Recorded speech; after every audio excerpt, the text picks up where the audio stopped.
সারাদিন অক্লান্ত পরিশ্রম করে দিন শেষে যে একটু শান্তি পাই এটাই মনে হয় জীবনের সবথেকে বড় পাওয়া।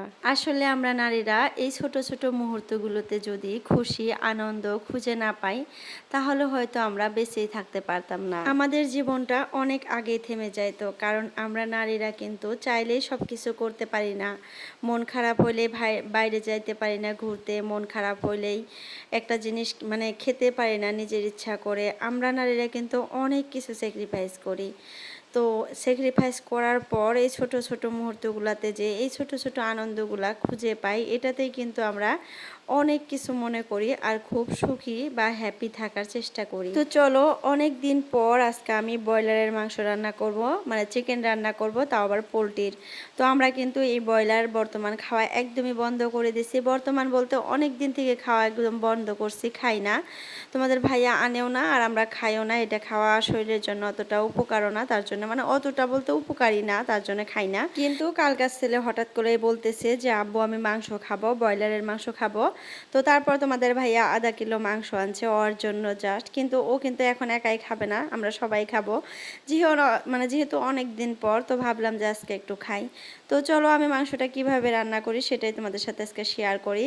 দুই একজন আপু আমার রান্নাগুলো দেখতে ভালোবাসে, আবার একজন আপু তো আমাকে মানে কমেন্টে বলছে যে আপু তোমার আগের বাড়ির ভিডিওগুলাই ভালো লাগতো। তো যাই হোক, আমিও অনেক মিস করি আমার আগের পুরানা বাড়িটা, ওই টিনের বাড়িটা অনেক মিস করি, অনেক খারাপ লাগে। আরও যখন তোমরা এইভাবে মানে কমেন্ট করো তখন কিন্তু আরও অনেক মনে পড়ে আর অনেক খারাপ লাগে। তো যাই হোক, যেটা চলে গেছে সেটা তো আর আসবে না, ফিরে আনাও সম্ভব না। তো এখন যেহেতু যেটাতে আসি বা যেটা করতেছি বর্তমান, সবসময় বর্তমান নিয়েই কিন্তু আমরা ব্যস্ত থাকি আর ভবিষ্যতের কথা চিন্তা করি, আর অতীতে যেটা হয়ে গেছে ওইটা কিন্তু আমরা ভুলে যাওয়ার চেষ্টা করি। তো যাই হোক, অতীতের বাড়ি বা ওইটা সব কিছুই ভুলে গেছি আমি, তারপরেও কিন্তু মিস করি, অনেক মিস করি, একটু হলেও মনে পড়ে। তো যাই হোক, আপুটার কমেন্টটা দেখে আজকে আমার অনেক মনে পড়তেছিল। তো এই তো দেখো, আমি আজকে মাংস রান্না করব আলু দিয়ে। তো আলুগুলা ভেজে নিলাম। আর আমার ছেলে যে কোনো মাংস রান্না করলে, চিকেন রান্না করি বা দেশি মুরগি বা গরুর মাংস বা ধরো যে খাসির মাংস, যেটাই রান্না করি সেখানে কিন্তু আলু দিতে হবে। আলু দিলে আমার ছেলে অনেক পছন্দ করে। তো আলু দুইটা কেটে নিয়েছিলাম, মানে একটা বড় সাইজের আর একটা ছোট সাইজের, কেটে নিয়ে ভালো করে হলুদ আর লবণ মাখিয়ে আমি একদম লাল লাল করে আলুগুলো আগে ভেজে নিছি। আর মাংসটা কিন্তু আমি গরম পানি দিয়ে ধুয়ে নিছি। পোলট্রির মাংসটা খুব ভালো গরম পানি দিয়ে খুব ভালো করে সুন্দর করে ধুইলে দেখবা অনেক ময়লা পানি বের হয়। আর সেই পানিটা বের হয়ে গেলেই কিন্তু মনে হয় যে মাংসটা একটু ফ্রেশ হইলো, হয়তো এখন খাওয়ার উপযোগী। তো যাই হোক, অনেকে আবার লেবু দেয়, তো আমি লেবু দিই না, গরম পানি দিয়ে ভালো করে ধুয়ে নেই। তো ধুয়ে এখন দেখো এই যে মশলাটা কষাইতেছি। আর আমি একটা মশলা বানিয়ে নিয়েছিলাম আগে, কয়েকটা কাঁচামরিচ জিরা আদা রসুন দিয়ে একটা মশলা বানিয়ে নিয়েছিলাম, ওই মশলাটাও কিন্তু দিয়ে দিছি, তোমরা দেখছোই আমি গ্রাইন্ডার করে নিয়েছিলাম। তারপরে এখানে কাঁচামরিচ মশলা যত কিছু লাগে, হলদি লবণ সব কিছু দিয়ে ভালো করে মশলাটা কষিয়ে নিতেছি একটু পানি দিয়ে। তো এখন ঢাকনা মেরে দেবো, ঢাকনা মেরে 5 মিনিটের মতো জাল করলেই কিন্তু আমার মানে মশলাটা খুব সুন্দর হয়ে যাবে। তো ওইদিকে মশলাটা কষাইতে দিয়ে এদিকে দেখো রাতে আটা আনছিল, আটাটা চালা হয়েছিল না, তো এখন আটাটা চেলে নিতেছি ভালো করে। চেলে এটা বয়ামে রেখে দেবো আর কিছুটা বাইরে রাখবো, কারণ রুটি বানাবো এখন।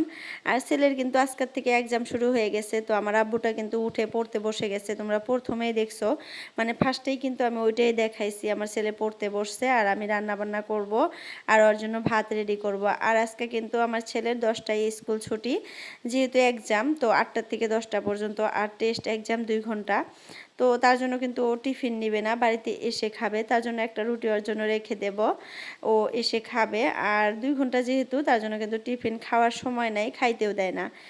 আর তার জন্য মানে ভাত টাত খেয়ে যাবে আর বাড়িতে এসে রুটি খাবে। তো আমি কিন্তু আজকে সকালের জন্য রুটি করব। তো আটাটা ভালো করে চেলে বয়ামে রেখে দিলাম আর কিছুটা আটা বাইরে রাখলাম। এই যে এখন মিক্স করে নিতেছি গরম পানি দিয়ে, একদম ফুটন্ত গরম পানি দিয়ে আটাটা ভালো করে মেখে রেখে দেব। তো এখন মাখবো না, গরম পানি যেহেতু দিছি অনেক গরম, তো এমনি রেখে দিব। তারপরে একটু ঠান্ডা হলে ভালো করে হাত দিয়ে মিক্স করে তারপরে কিন্তু আমি রুটি বানাবো। আর রুটিটা কিন্তু আজকে পরে বানাবো, ছেলেকে স্কুলে পাঠিয়ে দিয়ে তারপরেই বানাবো। যেহেতু ছেলে পড়তেছে তো ওকে পড়তে বসিয়ে দিয়ে এই পাশে আমি মাংসটা রান্না করতেছি। আর এই মাংস রান্না করা হলে কিন্তু এই মাংস দিয়েই ওকে ভাত খাওয়াবো, কারণ রাতে রান্না করতে বলছিল ও। আমি রাতে রান্না করি নাই, কারণ রাতে অনেক মানে অনেক সবজি ছিল, রান্না করা সবজি ছিল মাছ দিয়ে। তো সেটার জন্য আজকে আর মানে রাতে আমি মাংসটা রান্না করি নাই। ওকে বলছিলাম যে আব্বু আমি সকালে রান্না করে তোমাকে স্কুলে যাওয়ার আগে আর কি রান্না করব, তুমি স্কুলে যাইতে ওই মাংস দিয়ে ভাত খেয়ে যাবা। তার জন্য কিন্তু আমি আজকে মানে খুব সকালে উঠছি, 6:30টায় উঠছি। উঠে মাংসটাই যে রান্না করতেছি। আর ও আমাকে রাতেই বলছিল যে আম্মা আমাকে সকাল সকাল ডাক দিও, 6টায় ডাক দিও, আমি পড়তে বসবো। তার জন্য ওকেও আমি 6টায় ডাক দিই নাই, 6:30টায় ডাক দিছি। উঠে ব্রাশ ট্রাশ করে ও কিন্তু পড়তে বসে গেছে। তো ওই পাশে মাংসটা বসিয়ে দিয়ে দেখো এই পাশে ওর লং প্যান্টটা কি হয়েছে, পিছনে যে একটা সেলাই থাকে ওই সেলাইটা মানে খুলে গেছে। তো ও আমাকে বলতেছে যে আম্মু মানে সেলাইটা খুলে গেছে, তুমি সেলাই করে দাও। আর ওর লং প্যান্টটাও না এমন মানে কেমন জানি টাইট টাইট হয় এখন। তো ওর আব্বুকে বলছি যে একটা লং প্যান্ট বানিয়ে দিও। তো সময় পাইতেছে না, ওর জন্য একটা লং প্যান্ট বানাইতে দিতে হবে। মানে এই লং প্যান্টটা এখন আর ওর চলতেছে না, মানে টাইট হয়। আর ও কিন্তু খুব তাড়াতাড়ি মানে বেড়ে যাইতেছে, বড় হইতেছে। কারণ ওর যে জেঠুর ছেলে আছে ও কিন্তু ওর 1 বছরেরও মানে 18 মাসের বড়। তারপরেও 18 মাস না, সরি 16 মাসের নাকি বড়। তো 16 মাসের বড় হওয়ার পরও ওর থেকে কিন্তু ছোট দেখা যায়। আর ও বড় হয়ে গেছে, মানে ও মানে একটু বাড়তেছে বেশি। তো যার জন্য কিন্তু ওর কাপড় সবসময় ছোট হয়ে যায়। মানে একটা কাপড় ধরো যে 6 মাস পরতে পারে, তারপরে দেখা যায় টাইট ছোট এরকম হয়ে যায়। তো ওই ক্ষেত্রে লং প্যান্টটা 1 বছর হলো পরতেছে। তো 1 বছর পরার পর কেমন হবে বলো, যদি যেহেতু বাড়তেছে। তো ছোট হয় নাই, তোমরা তো দেখোই ও পরে স্কুলে যায়, ছোট হয় নাই কিন্তু টাইট হয় অল্প। মানে কোমরেও টাইট হয় না, কেমন জানি তলে টাইট হয়, লং প্যান্টটা পরার পর তলে একটু টাইট হয়ে যায়। আর 1 বছর যেহেতু হয়ে গেছে কাপড়টা মানে ফেসে যেতেছে, তো ও বলতেছে নতুন করে বানিয়ে দিতে, তো নতুন করে বানিয়ে দিব। আর এই পাশে দেখো আমার এই যে মাংসর একদম ফাইনাল লুকটা কত সুন্দর হয়েছে, একদম আঠা আঠা করে ফেলছি। আর উপর দিয়ে তেল ভাসতেছে, দেখতে কিন্তু খুবই লোভনীয় হয়েছে আর খেতেও ভালো লাগছিল। যেহেতু আমি রাতে ভয়েস ওভার করতেছি আর দুপুরে ভাত খাইছি, রাতেও খাইছি, তার জন্য বলতে পারলাম খুবই টেস্টি হয়েছিল। আর হঠাৎ করে যে কোনো একটা জিনিস খেলে কিন্তু এমনিতেই টেস্ট লাগে। আর মাংসটা খুব ভালোবেসে রান্না করছি আমি ভালো করে, যেহেতু অনেক দিন থেকে পোর্টের মাংস খাওয়া হয় না, তোমাদের ভাইয়াও খায় না। ভালো করে রান্না করলে তোমাদের ভাইয়া 2 টুকরা খায়, তাদের বেশি খায় না, আমিও ওই 2 টুকরাই খাই। আর ছেলে খাবে, ছেলের যেহেতু অনেক খাইতে ইচ্ছা করছে তার জন্য ওকেই আর কি খাওয়াবো। ও কিন্তু প্রায় মাংস খাইতেছে, মুরগির মাংস খাসির মাংস খাইয়াই আছে, তারপরেও দেখা যায় যে আবার মানে ওই পোলট্রির মাংসর আবদার করে। বাচ্চা মানুষরা কিন্তু পোলট্রির মাংসটা বেশি পছন্দ করে, বিশেষ করে আমার ছেলেকে আমি দেখি ও পোলট্রির মাংস অনেক পছন্দ করে। তো যাই হোক, এপাশে মাংসটা রান্না করে রেখে ওই মাংস দিয়ে দেখো আমার আব্বুকে ভাত খাওয়ার জন্য আমি নিয়ে আসলাম। আর এপাশে ওর পড়া ক্লিয়ার হয় নাই, মানে রিভিশন করতেছে, রাতে রিভিশন করছে, লিখছে সম্পূর্ণ পড়া, তারপরে আবার সকালে উঠে রিভিশন করে তারপরে এক্সাম দিতে যাবে। মানে ওর একটু টেনশন হয়ে গেছে এখন, যেহেতু বড় হইতেছে, পড়ার প্রতি একটা মানে ইন্টারেস্ট বা পড়া নিয়ে একটা টেনশন যে সব লিখবো, একটাও বাদ দেবো না, 100-এ 100 পাইতে হবে, এরকম একটা টেনশন থাকে না, ওই টেনশনটা ওর মানে মধ্যে আসতেছে, আমি বুঝতে পারতেছি। মানে ও আমাকে বলে এখন মানে এখন পড়বো আমি, বিকেলে আমরা ঘুমাই, হ্যাঁ সবাই আমরা ঘুমাই, আমি ছেলে মেয়ে সবাই ঘুমাই। তো ও না 4টার সময় ঘুম থেকে উঠে দেখি পড়তে বসে গেছে, আর আমি কিন্তু 5:30টার ওইদিকে ঘুম থেকে উঠি। তো ও 4টার দিকে মানে চেতন পায়, উঠে বাইরে যায় না খেলার জন্য, ও বসে সুন্দর মতো টেবিলে পড়তে থাকে। তো এটা দেখে কিন্তু আমার অনেক ভালো লাগে। ওকে জাস্ট একদিন আমি বলছি যে আব্বু তুমি যদি বিকেলে ঘুম থেকে উঠে পড়ো আগেই, তাহলে বাইরে যাবা না, বসে বসে পড়বা, মুখ টুক ধুয়ে এসে বসে পড়বা যদি তোমার ঘুমাইতে ইচ্ছা না করে। তো ও ওই কথাটাই মানে মাথায় রাখছে, আর আমার কথাগুলো ও হাড়ে হাড়ে মানে ফলো করে, আমি যেটা বলি ওই হিসেবে ও চলার চেষ্টা করে। তো ও বিকালে ঘুম থেকে উঠে পড়তে বসে, তো 4টার সময় পড়তে বসে, আবার ওই পাশে 5:30টার দিকে একটু উঠে একটু হাঁটাহাঁটি ঘরের মধ্যেই করে, বাইরে যায় কত টাইমে মানে উঠানে যায়, একদম বাইরে কিন্তু যায় না ও, বাইরে বাচ্চাদের সাথে একদমই মিশে না। জানি না ও কেমন মানে কেমনে এরকম হইতেছে আমি জানি না। মানে আমি বলি ওকে, মাঝে মধ্যে বলি যে বাইরে যাবা না, বাইরের পরিবেশটাও তো ভালো না। মানে আমাদের এখানে যে গ্রামের পরিবেশটা না, মানে অনেক জায়গায় গ্রামের পরিবেশ ভালো থাকে, উন্নত থাকে, বাচ্চারা পড়াশোনা করে স্কুলে যায়, খেলাধুলাও করে পড়াশোনাও করে, কিন্তু আমাদের এখানের পরিবেশটা এরকম হয়েছে কোনো বাচ্চার পড়াশোনা নাই, জাস্ট খেলাধুলা আর কাজে কাজে লেগে যায়। একটু বড় হলে দেখবা যে দোকান দিতেছে, নাহলে বিদেশে যাইতেছে, নাহলে টোটো কিনতেছে এরকম। তো ওই হিসাবে আমি ওকে বলি যে বাবা বাইরে অতটা যায়ও না, যদি যাইতে ইচ্ছা করে একটু যাবা, হাঁটবা, এসে পড়বা, কারোর সাথেও তো মানে খেলাধুলার এই ইটা জানি তোমার কারোর সাথে থাকে না। খেলতে ইচ্ছা করে বাড়িতে, মানে তোমার বোন আছে, বোনের সাথে খেলবা। আর ওরকম যদি খেলার জিনিসের দরকার হয় তোমার আব্বুকে বলবা, কিনে এনে দিবে, তুমি একাই খেলবা।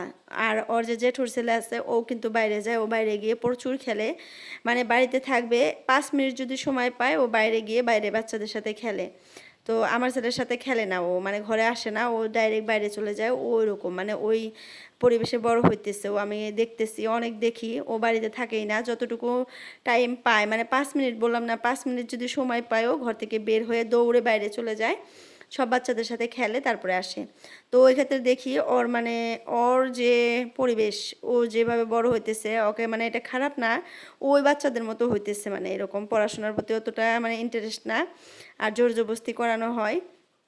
আর মানে সময় পাইলে বাইরে চলে যায়, একটা নেশা হয়ে গেছে যে ওদের সাথে খেলাবে, সাইকেলিং করবে ও, মানে দূরে দূরে যায় ওদের সাথে, মানে সাইকেল দিয়ে ওরা যেরকম করে দূরে দূরে খেলতে যায় ও যায় এরকম। তো এরকম কিন্তু না যে আমার মানে ভাসুর যা ওরা শাসন করে না, শাসন কিন্তু প্রচুর শাসন করে, কিন্তু মানে না। কতগুলো বাচ্চা থাকে না, মানে নিজের ইচ্ছা মতো একটু চলার চেষ্টা করে। বড়জনে যদি কিছু বলে বা আব্বা বাবা মা যদি কিছু বলে, ওটা হাইয়েস্ট একদিন ফলো করবে, 2 দিন তারপরে ভুলে যায়। তো আমার ওই ভাতিজাটাও সেম, মানে আমার ভাসুর যা খুবই মানে ট্রাই করে, খুবই শাসন করে, তারপরে ওই একদিন বা কত টাইমে আমি দেখি 2 ঘন্টা থাকে, তারপরে ভুলে যায়। আমার ভাসুর ঘর থেকে বের হয়ে বাজার যাওয়া শেষ, বাজারও যায় না, ধরো বাইরে যায়, ও ঘর থেকে বের হয়ে আসে। আমি মেলা দেখি, মানে আমি যেহেতু এই পাশে থাকি, ওরা ওই পাশে থাকে, তো এদিক দিয়ে যায়ও খেলতে, আমি দেখি, আমিও বকা দেই যে তোমার আব্বু চলে যাওয়ার সাথে সাথে চলে যাইতেছো, পড়াশোনা ক্লিয়ার হয়েছে কি? ও বলে হ হয়েছে, আমার সব পড়া কমপ্লিট। কিন্তু এই পাশে দেখা যায় যে আবার এক্সামে নাম্বার কম পায় এরকম। তো ও কিন্তু টিউশনও করে, ও স্কুলে টিউশন করে, এতদিন বাড়িতে করছে, আবার বাজারেও করছে, এখন স্কুলেও করে। তো যাই হোক, যার যার ইয়ে নিয়ে শেষে থাকে, এটা মানে কথার ইসে আমি বলে ফেললাম। তো আমাদের মানে এখানকার পরিবেশটা অনেক খারাপ, মানে অনেক খারাপ, মানে অনেক খারাপ। মানে বাচ্চাদের কোনো ভবিষ্যৎ নাই, বাচ্চাদের ভবিষ্যৎ নিয়ে কোনো মায়েরই কোনো বাপেরই কোনো টেনশন নাই এরকম। তার জন্য আমি বাইরে যেতে একদিন না করছি, ও এখন বাইরে না যাইতে যাইতে এরকম হয়ে গেছে, বাইরে যাওয়ার ইন্টারেস্ট নাই, কারোর সাথে খেলার ইন্টারেস্ট নাই। ও খেলবে বাড়িতে, ওর ছোট ছোট বাচ্চাদেরকে নিয়ে খেলবে, আমার মেয়ে, তারপর ওই যে আমার ভাসুরের যে ছোট বাচ্চাটা মানে ছেলেটা আছে ওর সাথে খেলবে, মানে যত ছোট বাচ্চা আছে ওদের সাথে খেলে। আর আমি এটাই ভালো পাই, যত বড় হোক কিন্তু ছোট বাচ্চাদের সাথে খেলাটা ভালো লাগে। কিছু বাচ্চা আছে ছোট হয়ে বড় বাচ্চাদের সাথে খেলে, বড় বাচ্চাদের সাথে খেললে কি হয়, ওই বড় মানুষের মাইন্ডসেটটা ওদের ভিতরে এসে যায়। তো তখন কিন্তু বাচ্চারা ঠিক থাকে না, ভালো থাকে না। তো যতই বড় হও ছোট বাচ্চাদের সাথে খেলো, দেখবা ছোট মানুষের মতো মাইন্ডসেট থাকবে। আর অত তাড়াতাড়ি মানে খারাপ বা কোনো মাথার মধ্যে ওইটা মানে চিন্তাটা আসে না, চিন্তাধারা খারাপ হয় না, মানে কোনো টাইমেও চিন্তাধারাটা খারাপ আসে না, সবসময় ভালোই থাকে। আর ওই বাচ্চাগুলোই দেখা যায় ভবিষ্যতে ভালো হয়, কিন্তু জানি না, মানে ভবিষ্যতের কথা বলতে পারি না। যতটুকু ট্রাই করতেছি, ভালো রাখার চেষ্টা করতেছি যে ভালো হোক, ভালো মানুষ হোক, এটা ট্রাই করে আসি। কিন্তু ভবিষ্যতে কি হবে সম্পূর্ণটাই আল্লাহর হাতে, কিন্তু আমি যতটুকু পারবো ততটুকু জান প্রাণ দিয়ে করব আমার বাচ্চাদের জন্য। যদি জানও দিতে হয় যে এটা করলে তোমার জানটা দিতে হবে, তোমার বাচ্চাটা এটা করলে তুমি ঠিক হবে, মানে ঠিক হয়ে যাবে, একদম মানে মানুষ হবে, তো আমি ওইটাও করার জন্য রাজি আছি, একদম 100-এ 100। আমি এই ধরনের একজন মা, আর আমি জানি প্রত্যেকটা মা বাবাই এরকমই হয়, আমার মতোই সেম। তো সব বাচ্চাই তো আবার এক হয় না। তো যাই হোক, এপাশে দেখো ঘরে অনেক কাজ করলাম, আমি রান্না বান্না শেষ করলাম, ছেলেকে স্কুলে পাঠাইলাম, সকালের নাস্তা রেডি করলাম, করে রান্নাঘরটা পরিষ্কার করে, বাসন জমে গেছিলো বাসনগুলোও ধুইলাম, ধুইয়া ডাইনিং টাইনিং সেট করে রেখে বাইরে আসলাম। বাইরে এসে এই যে বারান্দার গ্রিলটা যে দেখতেছো পার্পল কালার করা, এই গ্রিলটার মধ্যে মানে এখন কি হয়, বৃষ্টি আর বাতাস, বৃষ্টিতে মানে বাতাসে ধুলাবালু এসে গ্রিলে লাগে, আর বৃষ্টি যখন আসে পানিগুলো এসে লাগা, মানে গ্রিলগুলো এত নোংরা হয়েছে, কালো কালো হয়ে গেছে, দিশা পাওয়া যায় না, অতটা বোঝা যায় না, কিন্তু ভালো করে দেখলে বোঝা যায়। তো একদিন আমি মুছছিলাম তলেরটুকু, ওই দিন সময় পাই না আর আমি মনে মনে ভাবছিলাম যে যেদিন বৃষ্টি আসবে, ঠান্ডা ঠান্ডা পড়বে, ওই দিনে আমি এই গ্রিলটা মুছবো। তো আজকে সেম ওয়েদারটা ওইরকমই, দেখো কি সুন্দর ঠান্ডা ঠান্ডা, বৃষ্টি পড়তেছে আর বাইরে খুব সুন্দর বাতাস চালাইছে। ভাবলাম যে কাজও নাই, রান্নাবান্না তো হয়েই গেছে, এখন ঘরগুলো ঝাড়ু দেবো আর মুছবো, এই কাজগুলাই আছে। আর তোমাদের ভাইয়াও ঘুম থেকে উঠে নাই, ও উঠলে বেডরুমটা পরিষ্কার করতে পারবো যেহেতু, তার জন্য ভাবলাম যে বসে না থাইকা আমি এই গ্রিলগুলাই পরিষ্কার করে নেই, কাজটা হয়েও যাবে আর সময়টাও আমার নষ্ট হবে না। তো এইভাবেই কিন্তু আমি কাজ করি আপুরা, সবসময় একটু চিন্তা করে কাজ করি, মানে একটু মাথা খাটিয়ে যে কোনো কাজ মাথা খাটিয়ে করি। হয়তো এখন অনেকেই বলবে যে সংসারের কাজ করতে আবার মাথা খাটাইতে হয়, বুদ্ধি খাটাইতে হয়। না, বুদ্ধি খাটাইতে হয়। আমি বলবো যে কোনো কাজে তোমার মাথা বা বুদ্ধি খাটাবা, দেখবা সব কাজই সুন্দর এবং পারফেক্ট হবে। আর দেখবা সময় নষ্ট হবে না, সময় অপচয় হবে না, যেহেতু এখন কিন্তু সময়ের অনেক মূল্য, টাকার যেরকম মূল্য সময়েরও ওই রকমই মূল্য। তো দুইটাকেই আর কি মূল্য দেওয়া শেখা উচিত, তাহলে কিন্তু আমাদের জীবনটা উন্নত হবে, সুন্দর হবে। তো যাই হোক, ঘরের কাজ করে এখন বাইরে চলে আসলাম। এই যে এঁটো পানির বালতিটা ফালাইয়া দিতে গেছি, ওই যে কোনায় কত দূর গেছি দেখছো, ওইদিকে ফালাইয়া দিয়ে আইসা এখন কিন্তু উঠানটা ঝাড়ু দেবো আমি। আর বাইরে আসলে কিন্তু আমি বাইরের কাজগুলা করি। আর আজকে 10 দিন পর আমি মেশিনে কাপড় দিছি। কিসের জন্য দিছি বলো? 10 দিন না, 1 সপ্তাহ। বিছানার চাদর আছে, যেদিন বিছানার চাদর থাকে ওই দিন আমি মেশিনে কাপড় দেই। বিছানার চাদর আমি হাতে কাচতে পারি না, যেহেতু অনেক বড় একদম ওভার সাইজ, তার জন্য আমি মেশিনে দেই। আর ওই বিছানার চাদরের সাথে যে কয়টা কাপড় থাকে ওই দিন বাড়িতে নোংরা, সবগুলা কাপড় মেশিনে ঢুকাই দিই। আর যদি লং প্যান্ট তোমাদের ভাইয়ার থাকে, জিন্সের লং প্যান্টগুলোও কিন্তু আমি হাতে কাছি না, অনেক ভারী লাগে আর অনেক কষ্ট লাগে ধুইতে। আর যেহেতু বাইরে কলপারে আমার ওরকম জায়গা নাই কাপড় খোঁচার, ওই বাথরুমে খুঁজতে হয়। তো বাথরুমে কিন্তু অত বড় কাপড় আমি খুঁজি না, ভালো লাগে না, ওয়াল টোয়াল দিয়ে একদম ফেনা ফোনা দিয়ে একদম নষ্ট হয়ে যায়। তার জন্য ছোট ছোট কাপড় যেগুলো হাতে খুঁজতে পারি পাকার মধ্যে বসে বসে, ওই কাপড়গুলাই ধুই। যেমন ধরো আমার মেয়ের, ছেলের কাপড়, আমার কাপড়, এগুলা কিন্তু অতটা নোংরা হয় না, ওগুলা হাতে ধুই। আর তোমাদের ভাইয়ার গেঞ্জি আর আন্ডারওয়্যার আর যত বড় বড় কাপড় আছে সব কিন্তু আমি মেশিনে দেই, মাঝে মধ্যে হঠাৎ করে একদিন দেই। তো আজকে মেশিনে কাপড় দিছি, ধোয়া হইতেছে। এই পাশে ভাবলাম যে উঠানটা ঝাড়ু দিয়ে নেই আগে, উঠানটা ঝাড়ু দিয়ে তারপরে ঘরে যাব, ঘরে গিয়ে আর কাপড়গুলো বাইরে বের করে আইনা আবার শুকাই দিব। আর কিন্তু আজকে এখন সেই যে একটু একটু হালকা পাতলা রোদ উঠতেছে আর অনেক সুন্দর হাওয়া চালাইছে বাইরে। আর আজকে কিন্তু রাতের থেকে অনেক সুন্দর বৃষ্টি। এত গরম গেল এই কদিন, খালি মনে মনে ভাবতেছিলাম আর আল্লাহকে বলতেছিলাম যে আল্লাহ একটু বৃষ্টি দাও, এখন একটু শান্তি লাগবে, কারণ এত গরম আর সহ্য হইতেছে না। তো হঠাৎ করেই রাতে দেখি কি সুন্দর বৃষ্টি, তো এত মনটা ভালো হয়ে গেছে তোমাদের আর কি বলবো। তো আজকেও কিন্তু বৃষ্টি হইতেছে, এখন যে আমি ভয়েস ওভার করতেছি এখনও কিন্তু বৃষ্টি হইতেছে, হয়তো বৃষ্টির সাউন্ড তোমরা শুনতে পারতেছো, ভয়েস ওভারে শুমশুম করতেছে। তো আমার কোনো কিছুই করার নাই, কারণ রাত এখন বাজে একটার সময় আমি ভয়েস ওভার করতেছি। আবার সকাল 6টায় কিন্তু ঘুম থেকে উঠে পড়বো, আমি ছেলেকে স্কুলে পাঠাইতে হবে। তো আমার জীবনটা কিন্তু এইভাবেই চলতেছে। আবার বিকালে কিন্তু একটু ঘুমাই, তার জন্য কিন্তু আমি একটায় তোমাদের কাছে আর কি ভিডিও ভয়েস ওভার করতে পারি। বিকালে আবার 3টার থেকে প্রায় 5:30 পর্যন্ত আমি ঘুম পারি, মেয়ে ছেলে সবাইকে নিয়ে। তার জন্য একটু শান্তি আছি বা একটু ভালো আছি, তা না হলে কিন্তু এতদিন আমি ডিপ্রেশনে চলে যেতাম। আসলে মানুষের ঘুমটাই কিন্তু সব থেকে কি বলবো, বেস্ট মেডিসিন শরীরের জন্য। তোমাকে 7 ঘন্টা 6 ঘন্টা ঘুম পাড়তে হয়, কিন্তু ওইখানে যদি 7 ঘন্টা ঘুম পাড়তে পারো দিনে রাতে মিলে, রাতের ঘুমটা কিন্তু পারফেক্ট, সব থেকে ভালো। কিন্তু রাতে যদি না পারো তাহলে দিনে মেকআপ করে নেওয়া যায় আর কি। মেকআপ করে দিলে শরীরটা কিন্তু সুস্থ থাকে, ভালো থাকে, মাইন্ড ফ্রেশ থাকে। যদি ঘুমটা ক্লিয়ার না হয় মাইন্ড ফ্রেশ থাকবে না, সবসময় তোমার খারাপ লাগবে, খিসখিসে ভাব লাগবে, আর শরীরে কিন্তু অনেক কিছুর ঘাটতি হয়ে যায়। মেন হলো ঘুম। ঘুম ভালো করে না পারলে শরীরের ওজন বেড়ে যাবে, চুল পড়ে যাবে, চোখের তল দিয়ে কালো হবে, অনেক কিছু হয়, ডার্ক সার্কেল, স্কিন খারাপ হয়, অনেক কিছু হয়। তো যাই হোক, আমার কিন্তু প্রত্যেক দিন 1টা বাজে না, এরকম না যে প্রত্যেক দিন 1টা বাজে। এখন যেহেতু ছেলের এক্সাম শুরু হয়ে গেছে, ওকে পড়াইতে পড়াইতে ওর পড়া চেক করতে করতে আমার 1টা বেজে যায়, 12টা বা 11:30 বেজে যায়, 11টা বাজে। তো খাবার দাবার খাইয়া ঘুমাইতে ঘুমাইতে 12টা বাজে। ওদেরকে ঘুম পাড়িয়ে থুয়ে তারপরে আমি 1টার সময় ভয়েস ওভার করতেছি এই কয়দিন থেকে, 2-3 দিন থেকে। ছেলেকে পড়াই, যেহেতু একটু বেশি করে পড়াইতে হয় এখন। ওর পড়া কিন্তু 10টাই হয়ে যায়, ওর লেখা টেখা সব কমপ্লিট হয়ে যায়। তারপরে যে আমি চেক করি, পড়াগুলো চেক করি, কোশ্চেনগুলো লেখে যে ও অ্যান্সারগুলো আমি চেক করি, যেগুলো স্পেলিং ভুল হয় ওগুলো আবারও ঠিক করে। এইগুলো করতে করতে আবার 11টা বেজে যায়, 1 ঘন্টা এই কাজগুলোতে যায়। তারপরে আমরা ভাত খাই। ভাতটা আগে খেয়ে নিলে ভালো হয়, কিন্তু খাবার সময় হয় না আপুরা, বিশ্বাস করো।